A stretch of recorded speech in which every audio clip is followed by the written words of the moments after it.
ETF index mutual funds నేర్చుకుని stock మార్కెట్లో రాణించాలనుకుంటున్నారా? వెంటనే ఈ నెంబర్కి కాల్ చేయండి.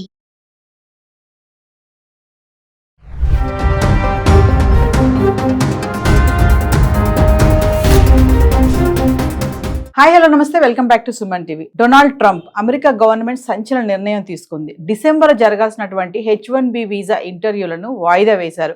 ఈ నిర్ణయంతో వేలాది మంది భారతీయులు ఇబ్బంది పడుతున్నారు. మరి దీనిపై మరింత సమాచారం అందించడానికి ఈరోజు మనతో పాటు స్టూడియోలో ఉన్నారు అనలిస్ట్ మందర కృష్ణారెడ్డి గారు.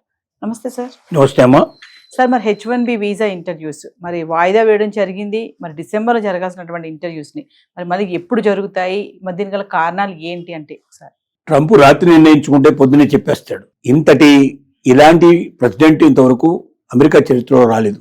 ఒక అమెరికా చరిత్రలో కాదు, ప్రపంచ చరిత్రలో ఎక్కడ వచ్చి ఉండకపోవచ్చు. సహజంగా ఇలాంటి నిర్ణయాలు తీసుకున్నప్పుడు మేధావులతో కూర్చొని మాట్లాడి డిస్కషన్ చేసి దానివల్ల మంచి ఏమిటి చెడు ఏమిటి అని ఆలోచించి నిర్ణయం తీసుకుంటారు. కానీ ట్రంప్ తీసుకున్న ఎన్నికలు ఏకపక్ష నిర్ణయాలు. అంటే ప్రపంచం అంతా ఏమైనా గానీ, ఎవరికి ఏమైనా నష్టం గానీ, కొన్ని జీవితాలు సర్వనాశనం అయిపోయి పరిస్థితి ఏర్పడేట్టుగా నిర్ణయాలు తీసుకుంటాడు.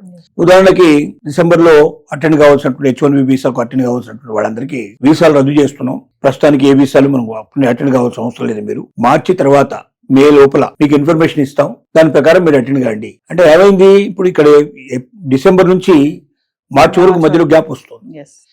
H1B వీసా ఆల్రెడీ పూర్తయిపోయిన వాళ్ళు వెనక్కి వచ్చి మళ్ళీ H1B వీసాకు అవకాశం ఉన్న తర్వాత అక్కడ పాజిబిలిటీ కోరుకుంటున్నారు. ఆల్రెడీ ఇప్పుడు ముగిసిపోయింది. అక్కడ ఒకసారి ఇంతకుముందు H1B వీసా వచ్చింది, వాళ్ళు ఇండియా వచ్చేసారు. ఇప్పుడు మళ్ళీ H1B వీసాకు అప్లై చేసుకున్నారు. అలా అప్లై చేసుకున్న వాళ్ళు కూడా ఇప్పుడు మధ్యలో గ్యాప్ వచ్చేసరికి ఇప్పుడు జాబ్ గ్యాప్ వస్తుందో అప్పుడు నెక్స్ట్ జాబ్ ఉంటుందో లేదో తెలియని పరిస్థితి. ఎందుకంటే కంటిన్యూషన్ ఉంటే ఓకే, సెలవు పెట్టాడు, వారం రోజులు 10 రోజులు సెలవు ఇస్తారు, అందుకని ఎక్కువ ఇవ్వరు కదా, నెలల తరపున సెలవు ఇవ్వరు కదా. ఇప్పుడు ఏమవుతుందంటే డిసెంబర్ లో జరిగితే వాళ్ళు వెంటనే వెళ్ళిపోయే అవకాశం ఉంది. డిసెంబర్ నుంచి ఇప్పుడు మార్చి నుంచి మే వరకు దాన్ని పోస్ట్పోన్ చేసేసరికి 3 నుంచి 5 నెలలు మధ్యలో గ్యాప్ వస్తే ఆ జాబ్ ఉంటుందో ఉండదో తెలియదు.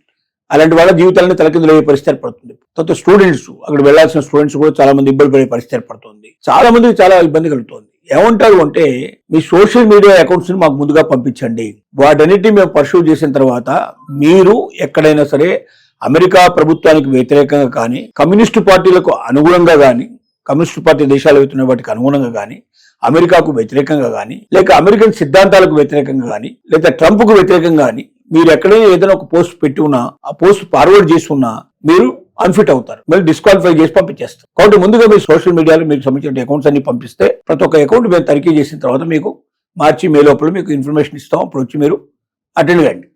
ఇదంతా ఏమిటంటే వీలైనంత వరకు ఫిల్టరైజ్ చేసేయడం, వీలైనంత వరకు తగ్గించాలి, వీలైనంత వరకు తీసేయాలి. ఎవరైతే అమెరికాకు డబ్బు తీసుకొని రాగలుగుతారో, అక్కడ వాళ్ళకు మెయిల్ చేయగలుగుతారు, అక్కడ డబ్బు సంపాదించి ఎక్కడికో పంపించాల్సిన దేశం పంపించకుండా అమెరికాకు డబ్బు ఇచ్చేవాడు, అమెరికాను అభివృద్ధి చేసేవాడు, అమెరికాకు ఉద్యోగాలు కల్పించేవాడు, అమెరికాను నెంబర్ 1గా నిలబెట్టగలిగేవాడు నాకు కావాలి. అమెరికాకు వచ్చి ఇక్కడ డబ్బు సంపాదించుకొని వాళ్ళ దేశానికి పంపించడానికి వచ్చేవాడు మాకు అక్కర్లేదు. ఈ ఫిల్టరైజేషన్ చేస్తారన్నమాట. ఇప్పుడు చేసే ఫిల్టరైజేషన్ ఏంటంటే ఆ అకౌంట్ పోయి ఎవరిని తీసేస్తారు, కట్ చేస్తారంటే ఎవరైతే మనకు పనికిరారు, వీడి దగ్గర డబ్బు ఎక్కువ లేదు, ఏదో బొటాబొటిగా బ్యాంక్ ఏదో అకౌంట్ చూపించాడు, తర్వాత వాడి కాదది. చాలా మంది చేసే పని ఏంటంటే బ్యాంక్ అకౌంట్ లో ఎవరి దగ్గర డబ్బు తీసుకొచ్చి అంతా వేసేసి ప్రస్తుతానికి అది చూపిస్తారు, అకౌంట్లో ఎంత అమౌంట్ ఉందని చూపిస్తారు. ఒక్కసారి ఇక్కడ వీసా ఓకే కాగానే అమౌంట్ వాళ్ళకి తీసేస్తారు వాళ్ళు. ఇట్లాంటివన్నీ జరుగుతాయని ఇండియాలో వాళ్ళకి బాగా తెలుసు. కాబట్టి వాళ్ళ అకౌంట్ లో డబ్బు ఎక్కువ ఉండాలి. బొటాబొటిగా ఉందంటే దాని అర్థం ఎవరి దగ్గర తెచ్చి అందేశారని. సపోజ్ 1,00,000 కోట్లు, మన లక్షలు 10 లక్షలు మన దాంట్లో అకౌంట్ లో ఉండాలంటే 10 లక్షల బదులు 1 కోటి రూపాయలు ఉన్నాయి, 2 కోట్లు ఉన్నాయనుకోండి, 2 కోట్లు ఉన్నాయి కాబట్టి వీడు తెచ్చిన డబ్బు కాదు, వీళ్ళ డబ్బే అని నమ్మే అవకాశం ఉంటుంది. అలా వాడు కొన్ని పెట్టుకున్నాడు, సెంటిమెంట్స్ గా పెట్టుకున్నాడు. వీటన్నిటి పర్సూ చేసిన తర్వాత ఈ వ్యక్తి మనకు పనికొస్తాడు, ఈ వ్యక్తి అమెరికాలో ప్రవేశిస్తే వీడు మన దేశంలో ఉంటే డబ్బు తీసుకుని వాడి దేశానికి పంపించకుండా వాడు మన దేశానికే మెయిల్ చేస్తాడు, మన దేశానికి వాడు ఇక్కడ ఏదైనా పరిశ్రమ పెట్టే అవకాశం ఉంది, లేదా ఇక్కడ వాడు ఎక్కువ పర్చేజ్ చేసే అవకాశం ఉంది. కాబట్టి మనకు లాభం కలిగించే వ్యక్తిని మాత్రమే పిలవాలి, లాభం లేని వ్యక్తిని వద్దు, వీలైనంత వరకు వడబోద్దాం, ఇంకో 5 నెలలు గ్యాప్ ఇద్దాం. ఏముంది, 5 నెలలు చాలా మంది రాలేక అక్కడే వేరే ఇంకేదైనా చూసుకుంటారు. అట్లాంటి వాళ్ళంతా రాలేని పరిస్థితులు ఉంటాయి. ఎందుకంటే అక్కడిక్కడ అప్పు సప్పు తీసుకున్నట్టు వాడు 5-6 నెలలు ఆగాలంటే ఆగలేడు, చాలా సమస్యలు ఉంటాయి వాడికి. కాబట్టి వీటన్నిటిని దృష్టిలో పెట్టుకొని చెప్తున్నారు. అంటే సార్, ఇప్పుడు మామూలుగా 2-3 రోజుల్లో ఇంటర్వ్యూస్ ఉంటాయని చెప్పేసి అందరూ రెడీ అవుతూ ఉంటారు. ఈ టైంలో ఇంత వెరిఫికేషన్ ప్రాసెస్, సోషల్ వెట్టింగ్ అని ఇవన్నీ కూడా వెరిఫికేషన్ చేయడం అనేది ఈ ప్రాసెస్ అంటే ఇప్పుడు ఎందుకు పెట్టారంటే సార్? అదే ఇప్పుడు వాడికి ఈ టైం నుంచి మార్చి మీ దాకా దాన్ని మే వరకు. పొడిగిస్తే చాలా మంది ఫిల్టర్ అయిపోతారు. అంటే కొంతమంది వాళ్ళంతా వాళ్ళే మానుకుంటారు, కొంతమంది వీళ్ళు సోషల్ మీడియా ద్వారా వాళ్ళని మొత్తం చెక్ చేసేసి ఎవరు మనకు ఉపయోగపడతారో వాళ్ళని తీసుకొని మిగతా వాళ్ళని వదిలేయచ్చని వాళ్ళ ఉద్దేశం అన్నట్టు.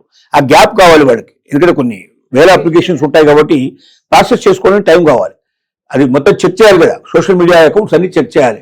దాంట్లో ఎక్కడైనా వాడి అకౌంట్ ఓపెన్ చేయాలి, అంటే పాస్వర్డ్తో సహా వాడికి ఇచ్చేయాలి. పాస్వర్డ్స్ అన్ని తీసుకొని దాన్ని ఓపెన్ చేసేసి డిలీట్ అయిన ఏమైనా ఉంటే కూడా వాటిని మొత్తం చెక్ చేసి ఎప్పటిప్పుడు వాడి చరిత్ర అంతా ఒక 2 ఏళ్ళు 3 ఏళ్ళ చరిత్ర తీసి ఈ చరిత్రలో ఎక్కడైనా వాడు తప్పు చేశాడంటే పట్టుకుని పెట్టుకుంటారు. అయితే ఎవరు పెడతారు ఈ తప్పులు, ఎవరు పడతారంటే వాడు ఆ దేశానికి పెద్దగా పనికిరాడు అనుకున్న వాళ్ళే తప్పులు పడతారు. అంటే ప్రెసెంట్ కాకుండా పాస్ట్ 2-3 పాస్ట్ కూడా చూస్తారు, పాస్ట్ కూడా చూస్తారంట. అందువల్ల సరైన గైడ్ లైన్స్ మనకు డిసెంబర్ 16 తర్వాతనే ఏమైనా తెలిసే అవకాశం ఉన్నాయనేది ఒక వినయంగా తెలుస్తున్న విషయం. ప్రజెంట్ గా మాత్రం ఆపేశారు. మార్చి తర్వాతనే ఉంటాయి. మే లోపల కూడా దీనికి తెలిసే అవకాశం, మార్చి నుంచి మే మధ్యలో మీకు ఇన్ఫర్మేషన్ వస్తుంది అని మాత్రమే వాళ్ళకి ఇన్ఫర్మేషన్ ఇచ్చారు. ఇంతవరకు ఏమీ లేవు అక్కడ. కానీ తెలుస్తున్న విషయం ఏంటంటే డిసెంబర్ 16 తర్వాత ఇంకా స్పష్టంగా ఎప్పుడు ఏమిటనే కరెక్ట్ డేటు, దాంతో పాటుగా ఎలా ఏమిటి అనేటువంటి ఇన్ఫర్మేషన్ కూడా పూర్తిగా ఇస్తాము. ప్రస్తుతానికి మాత్రం ఇంటర్వ్యూస్ అన్ని ఆపేశాం, ఎవరు ఇంటర్వ్యూకి అటెండ్ కాకూడదు, H1B వీసా ప్రాసెస్ ప్రస్తుతానికి లేదు. మీ సోషల్ మీడియా మొత్తం వెట్టింగ్స్ అన్ని, అంటే వెట్టింగ్ రూపంలో వాళ్ళు మొత్తం చూస్తారు. ఈ వెట్టింగ్ కావాల్సిన సోషల్ మీడియా అన్ని ఇన్ఫర్మేషన్ అంతా మాకు పంపించండి. మేము మొత్తం చూసిన తర్వాత వెతికిన తర్వాత మీరు స్వచ్ఛమే పర్ఫెక్ట్ పర్సన్, మీరు ఇండియాకు రాగలిగిన వాళ్ళే అని మాకు నమ్మకం ఏర్పడితే, సరే అమెరికాకు రావాల్సిన వాళ్ళని నమ్మకం ఏర్పడితే అప్పుడు మేము మీకు H1B వీసాకు పిలుస్తాం అనేది వాళ్ళ సారాంశం. అంటే సార్ మరి ఈ నిర్ణయంతో ఎవరైతే ఇండియాకు వచ్చి ఉంటారో మరి వాళ్ళకి ఏమైనా సమస్యలు ఉంటాయి ఇప్పుడు తిరిగి వెళ్ళాలి అంటే అమెరికాకి? మరి చాలా సమస్య. వీసా లేకుండా ఎట్లా వెళ్తారు? H1B వీసా మీద వచ్చిన వాడు H1B మీద వెళ్ళాల్సింది కదా. అంటే H1B వీసా ఆల్రెడీ ఉండి అక్కడ కంటిన్యూ అవుతుంది అనుకోండి, వాడికి 3 ఏళ్ళ దాకా ఉందనుకోండి, ఇప్పుడు 1 సంవత్సరం అయినాక వచ్చాడు, ఇంకా 2 ఏళ్ళు కాబట్టి పోవచ్చు, వాడికి అభ్యంతరం లేదు. H1B వీసా పూర్తయిపోయి మళ్ళీ ఏదైనా ఎక్కడ దొరుకుతుందేమో వీసా అని చెప్పి ఆలోచించే వాళ్ళు ఉంటారు కదా. అంటే మళ్ళీ ఇంకొక H1B వీసా దొరకడం కోసం ఇక్కడ నుంచి మళ్ళీ అప్లికేషన్ అయిపోయింది, వెనక్కి వచ్చాడు, మళ్ళీ అక్కడికి వెళ్ళాలంటే మళ్ళీ H1B వీసా మీద వెళ్ళాల్సింది. అలాంటి వాళ్ళకి ఇబ్బంది ఎక్కువ. అంటే H1B వీసా ఇంటర్వ్యూలు ఇలా వాయిదా వేయడం వల్ల ఎక్కువగా ఇబ్బంది పడేది ఎవరు అంటే sir? Number 1, already visa complete అయిపోయి ఇక్కడికి వచ్చి కొత్త జాబ్ వెతుక్కొని వెంటనే ఇమీడియట్ గా దానికోసం వెళ్ళడానికి సిద్ధంగా ఉన్న వాళ్ళు ఆటోమేటిక్ గా వాళ్ళకి ఏంటంటే ఇప్పుడు ఈ 5 months గ్యాప్ వస్తే 3 months గ్యాప్ వస్తే ఇక్కడ ఉద్యోగం ఊడిపోయినట్టే లెక్క, అది దొరకదు అక్కడ. ఆ లోపల ఇంకెవరినో ఒకరు అపాయింట్ చేసుకుంటారు, కంప్లీట్ అవుతుంది. అంటే ఇంకొక కొత్త జాబ్ కోసం వెతుక్కోవాలి, దొరుకుతుందో లేదో తెలియదు. అలాంటి వాళ్ళు చాలా ఇబ్బంది పడతారు. నెంబర్ 1 ఫస్ట్ పీపుల్ వాళ్ళు ఎఫెక్ట్ అయిపోయింది. సెకండ్ పీపుల్ ఏంటంటే ఆల్రెడీ ఏ కంపెనీలో పట్టుకొని రిక్వెస్ట్ చేసుకొని వాళ్ళకి మొత్తం టోటల్గా ప్రొఫైల్ పంపించేసి వాళ్ళని ఓకే చేయించుకొని H1B వీసాకు వెళ్ళడానికి సిద్ధపడే వ్యక్తులు 3 to 5 months డిలే అయితే ఆటోమేటిక్గా అక్కడ వేరే వాళ్ళని అపాయింట్ చేసుకుంటారు, వీళ్ళకి కూడా అవకాశం దొరకదు. అంటే ఉద్యోగాలు పోయినట్టే లెక్క. ఇప్పుడు H1B వీసా ఇమీడియట్ గా వాళ్ళకి ఇవ్వకపోతే, అంటే వాళ్ళకి వెళ్ళడానికి అక్కడ అవకాశం కల్పించకపోతే అమెరికాకి, ఆటోమేటిక్గా వీళ్ళందరి జీవితాలు పరిశ్రమ, అంటే పరిశ్రమతో ఉంటే అమెరికాకు పోయే అవకాశం ఉంటుంది. ఇండియాలో ఏదైనా వెతుక్కోవాల్సిన అవసరం ఉంటుంది. మళ్ళీ కొత్త దాని కోసం 4-5 నెలల తర్వాత సెట్ చేయాలంటే అప్పుడు దొరుకుతాయో లేదో తెలియదు సంగతి. అంటే దోలాయమైన పరిస్థితి ఏర్పడుతుంది వీళ్ళందరి పరిస్థితి. ఇది వీళ్ళ మెయిన్ ఎఫెక్ట్ అయ్యేవాళ్ళు వీళ్ళు. అంటే మళ్ళీ ఇంటర్వ్యూస్ మేలో ఉండొచ్చు అంటారు.